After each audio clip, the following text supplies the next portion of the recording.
Inilah pentingnya Al-Quranul Karim. Kenapa Al-Quran itu diwahyukan? Al-Quran mengatakan, wa isqala rabbuka lil malaikati inni ja'ilun fil ardi khalifah. Jadi manusia diciptakan oleh Tuhan, oleh Allah, untuk menjadi pemimpin di atas muka bumi. Bagaimana mungkin kemudian manusia bisa menjadi pemimpin kalau akalnya nggak berfungsi? Tuhannya dibuat seperti mainan gitu. Ya, hewan aja nggak pernah membuat Tuhan itu sebagai main-mainan. Tapi kemudian ada oknum yang mengatakan Tuhan itu mengambil rupa kemanusiaan untuk sebagai tubuh kemuliaan. Tapi apa yang terjadi terhadap tubuh ini? Bahkan pernah menjadi mayat. Nah, inilah pentingnya Al-Quran diwahyukan oleh Allah. Qalu ataj'alu fiha man yufsidu fiha wa yasfiku ad-dima' wa nahnu nusabbihu bihamdika wa nuqaddisu lak. Qala inni a'lamu ma la ta'lamun. Allah mengatakan, aku hendak menjadikan pemimpin di atas muka bumi yang menguasai semua makhluk. Apa nama makhluk itu? Manusia. Menjadi khalifah dia, menjadi pemimpin. Lalu kemudian para malaikat bertanya, apakah engkau hendak menjadikan makhluk yang akan justru merusak dan menumpahkan darah di bumi sana? Sedangkan kami ini makhlukmu yang lebih dulu kamu ciptakan, memujimu, bertasbih, mensucikan asmamu, mensucikan namamu sepanjang kami dicipta. Lalu Allah mengatakan, inni a'lamu ma la ta'lamun. Wahai kalian, sungguh aku ini yang mengetahui, kamu itu yang tidak mengetahui. Jadi proses penciptaan yang aku ciptakan makhluk ini, ada rahasia yang kusimpan di dalamnya. Akulah yang mengetahui, sedangkan engkau tidak mengetahui. Lalu apa yang terjadi? Allah menciptakan, wa 'allama Adama al-asma'a kullaha thumma aradahum 'alal malaika faqala ambi'uni bi asma'i haula'i in kuntum shadiqin. Lalu Adam diajarkan oleh Allah, diberi akal dia, difungsikan akalnya, lalu kemudian Allah menyebutkan dan menunjukkan apa nama benda-benda itu. Ketika ayam yang ditunjuk, wahai ayam, apa namanya ini? Ayam jangankan mengatakan tahu, ngobrol aja kagak, menjawab aja kagak. Dikasihlah kepada sapi, sapi juga nggak bisa.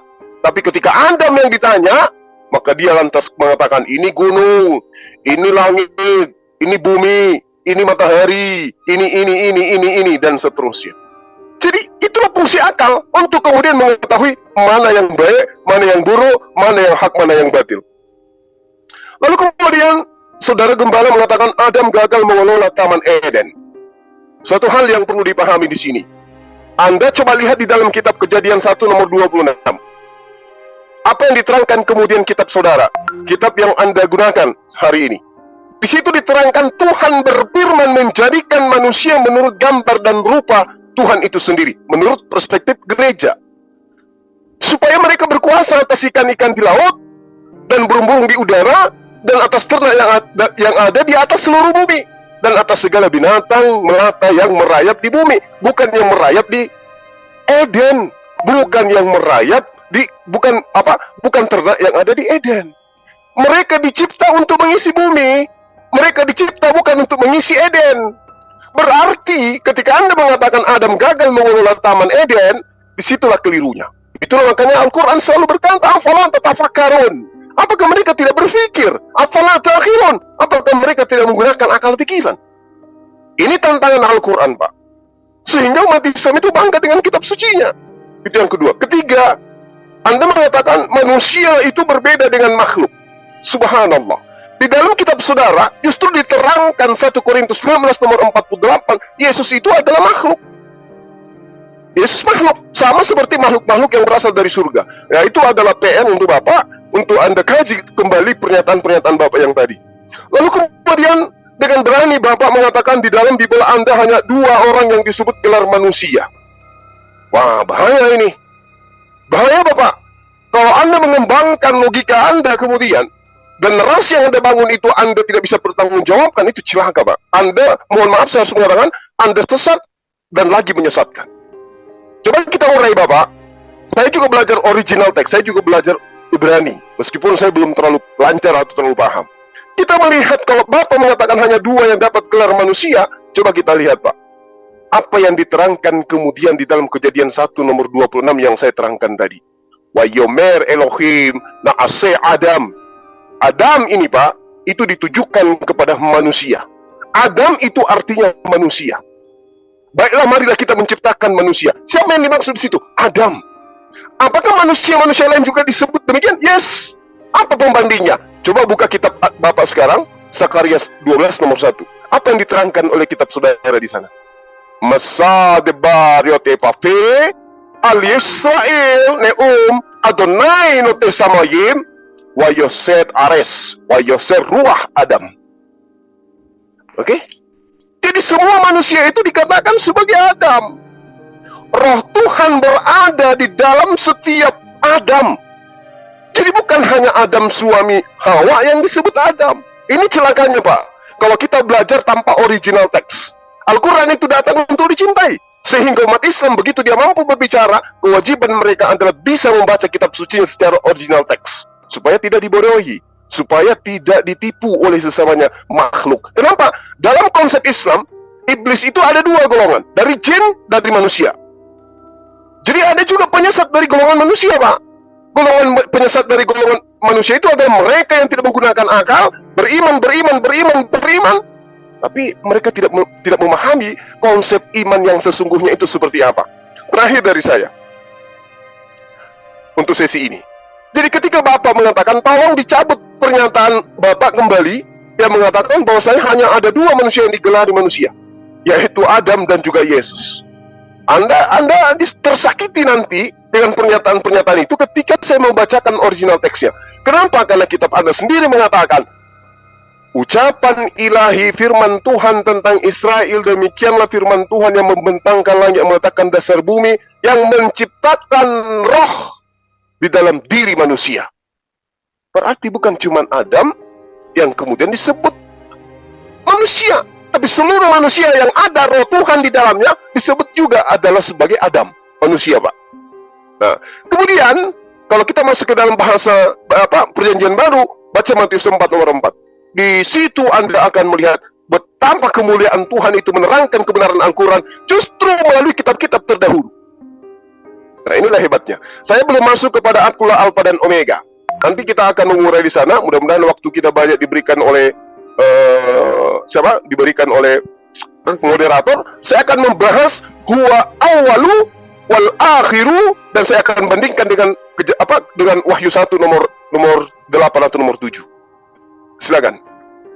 Oke, terima kasih ya. Sebelumnya saya bisa iklan sebentar ya untuk teman-teman semuanya, untuk netizen dan saudara semua.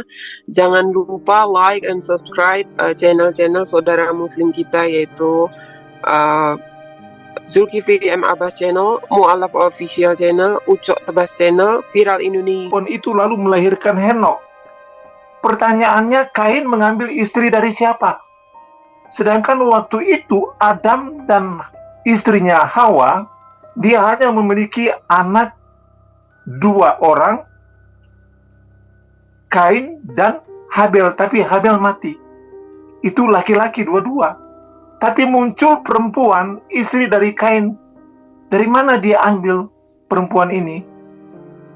Tidak dicatat, tetapi inilah perkawinan pertama keturunan Adam, sehingga mereka berkembang biak. Itu sebabnya Tuhan harus menaruh yang namanya silsilah supaya keturunan Adam ini tidak keluar dari rencana dan rancangan yang Tuhan akan kerjakan di dalam kehidupan mereka. Nah, itulah sebabnya saya katakan tadi bahwa ketika Adam jatuh dalam dosa, dia hilang kemuliaan Bapa, dan bahkan dia kawin campur sehingga Tuhan tidak lagi berkenan kepada mereka. Maka dia tetap memilih keturunan Adam itu, yaitu Noh yang hidup benar, dan akhirnya sampai kepada Abraham hidup benar. Dan di sana Tuhan tetap menuntun keturunan-keturunan itu, tetapi bahkan Israel tidak berhasil mengembalikan tubuh kemuliaan Bapa itu yang sudah diberikan kepada Adam itu sendiri.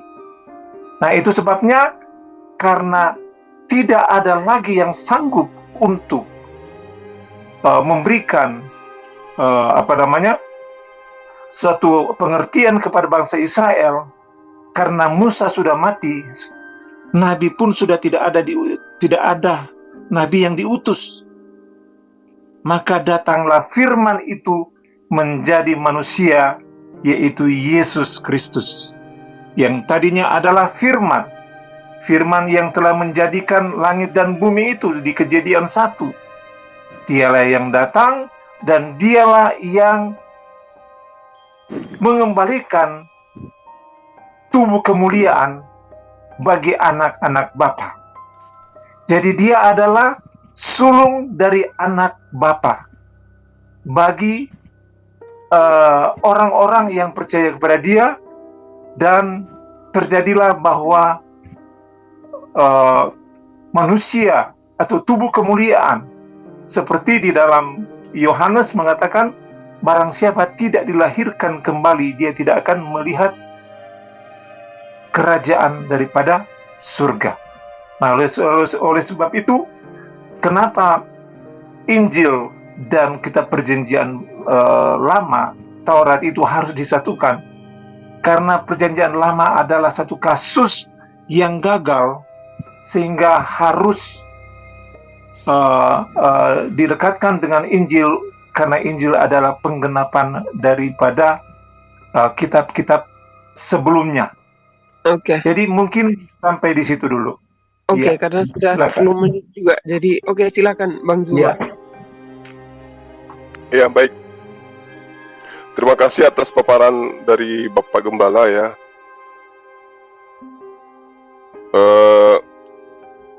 Bapak bertanya tentang tujuan Al-Quran itu diwahyukan. Saya tadinya ingin Maksudnya begini, Bang Bro Zuma, ya gimana Pak? tujuan itu dari awal. Mohon seperti di maaf, Alkitab Pak itu. Gembala, karena Ya, kan oke, silakan. adalah Ya, waktu silakan. dari Bang Zuma, waktu untuk Bang Ya. Zuma untuk menjawab. Nah, Karena saya hanya mengingatkan supaya kita tahu bahwa awal dari Quran itu apa dan tujuannya apa sampai akhirnya. Alkitab nanti saya kasih tahu tentang akhirnya, gitu. Oke, silakan Bang Zuma. Mungkin Ya. kalau bisa Pak Gembala tidak memotong Bang Zuma menjelaskan ya. Oke, silakan. Enggak, saya Baik. tidak akan potong, cuma memberikan pengantar aja. Oke, saya rasa cukup. Oke, silakan Bang Zuma. Oke, baik. Jadi di sini ada kesalahpahaman berarti, karena yang saya harapkan ketika Bapak memilih tema ini, itu yang ada dalam penggambaran saya, Bible itu fungsinya apa gitu. Bible itu fungsinya apa, tujuannya apa, dan seterusnya. Tapi ternyata Bapak justru mendasari penjelasan tentang kitab Kejadian, tentang Adam, kemudian apa yang terjadi, lalu ujungnya Yesus datang sebagai manusia, lalu kemudian mati, lalu menyelamatkan.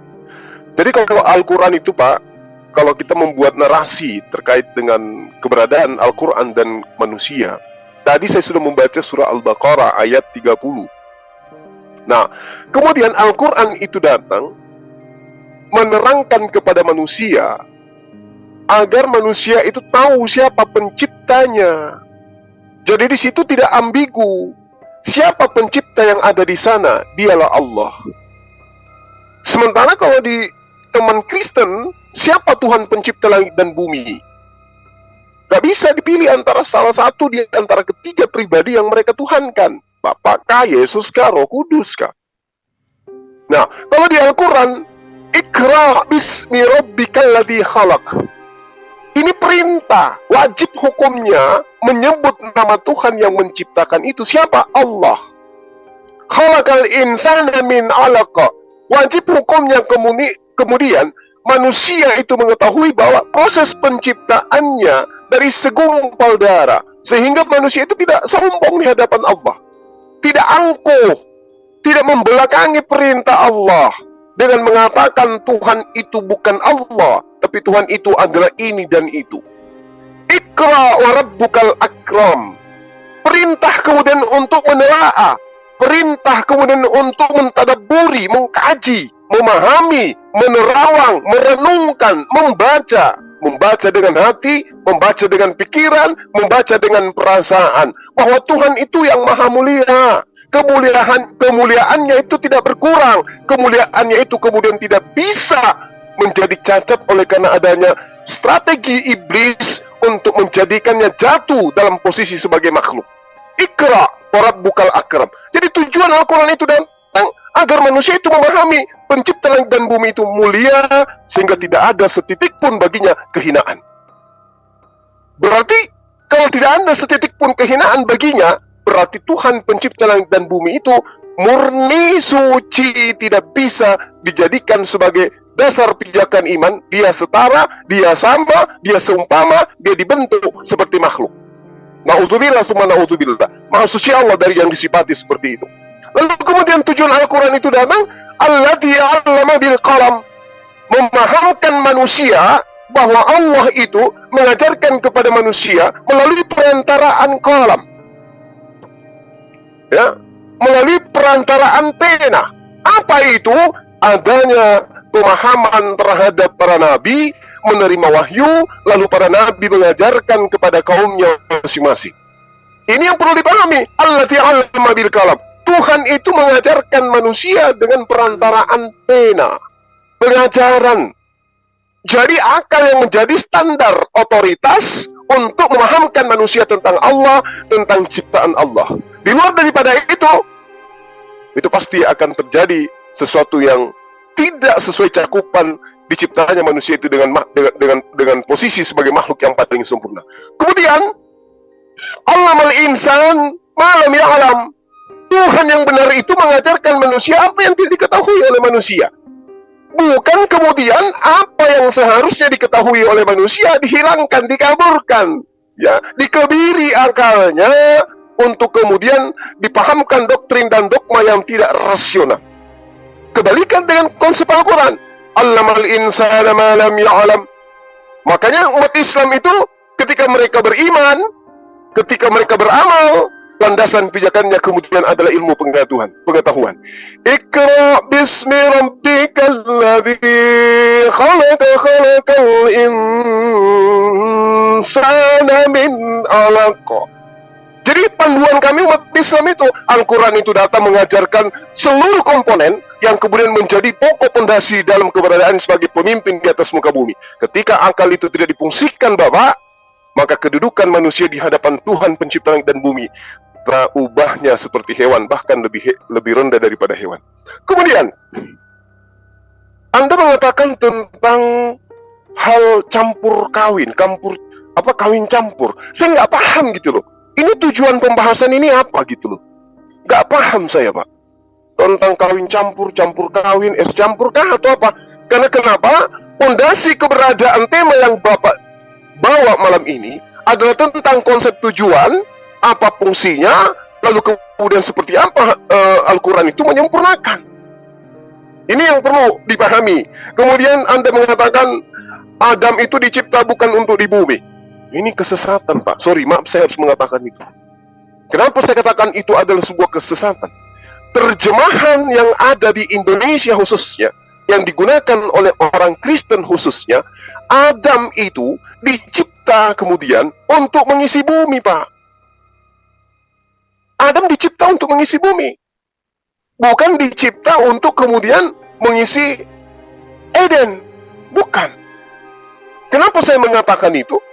Karena itu sangat jelas dikatakan bahwa memang manusia itu diciptakan untuk mengisi bumi ini, bukan mengisi Gan Eden. Coba Anda lihat dengan teliti di dalam kitab saudara, apa yang diterangkan di dalam Kejadian 1 nomor 26. Wayomer Elohim na'asai Adam basal minu kitmatinu wa yirdu bidgat hayam. Apa yang kemudian menjadi pemahamannya? Hasamayim. Lalu apa lagi? Haaretz. Di mana Haaretz itu? Di bumi, Pak. Jadi ketika kemudian Tuhan menciptakan manusia untuk apa? Menjadi pemimpin. Di mana? Haaretz. Di bumi. Bukan di Eden. Gitu loh. Penjabarannya sangat sederhana. Tetapi mungkin Bapak menggunakan selama ini sebagai gembala, Anda menggunakan terjemahan bahasa Jepang. Nah, kalau itu saya nggak ngerti. Ya, kalau Anda menggunakan terjemahan bahasa Jepang untuk kemudian memahami konsep, Anda mengajarkan orang Jepang tentang bahwa Adam itu dicipta untuk di Eden, sehingga dengan adanya itu Anda menjajakan, inilah Yesus turun supaya kita kembali ke Eden. Saya kira itu adalah sesuatu sikap yang Anda gunakan kemudian untuk menyampaikan pesan-pesan roh yang ada dalam kitab saudara. Kenapa saya katakan demikian? Karena original teksnya mengatakan Al-Haares. Di mana tuh? Bumi, Pak, bumi. Adam itu dicipta untuk mengisi bumi. Itu loh. Saya kira begitu, Pak Gembala, hal yang sangat fundamental kemudian ketika Anda mengambil tema tujuan Bible itu hanya untuk menjajakan manusia yang mati di atas tiang salib, kemudian untuk dijadikan Tuhan. Itu tidak relevan dan tidak cocok Anda debatkan dengan saya, yang mana pondasi pemahaman iman saya itu selalu akal.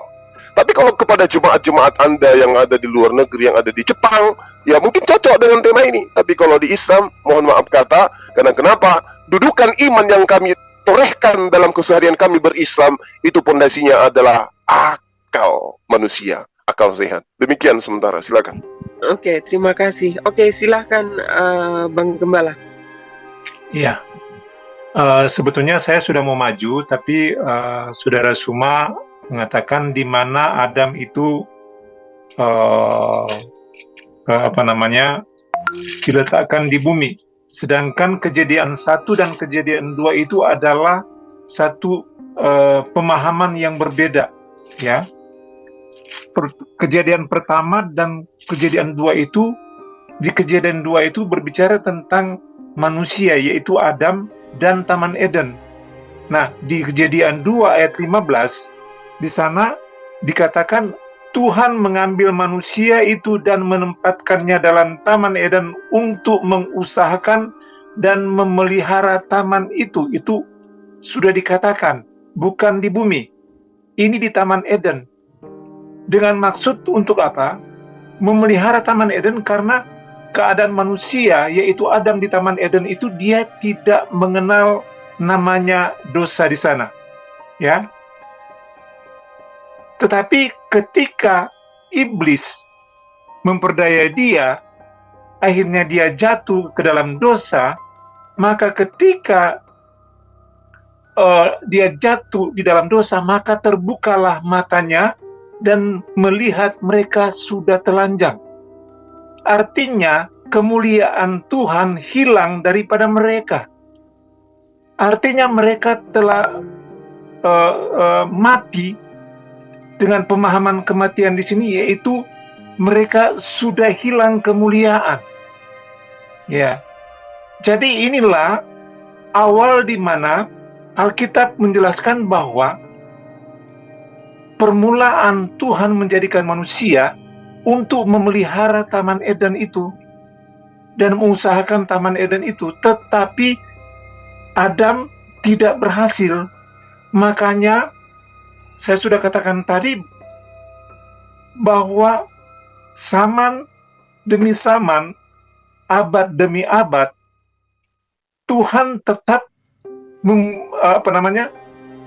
membuat satu perjanjian kepada keturunannya sampai kepada Raja Daud. Kasih tahu mereka tidak dapat kembali kepada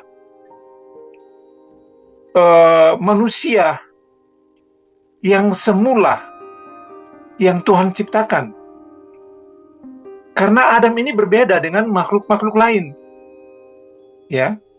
Itu sebabnya saya katakan, karena mereka adalah anak-anak Bapa itu yang disebut, mereka telah kawin campur itu, maka mereka itu sudah hilang, sudah lebih jahat lagi. Itu sebabnya datanglah Yesus. Untuk apa? Mengembalikan Adam yang hilang itu.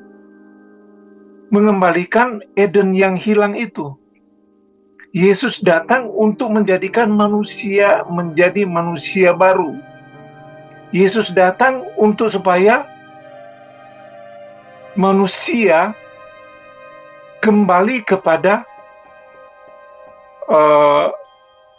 apa namanya, semula seperti Adam itu yang memiliki kemuliaan tidak mengenal adanya dosa.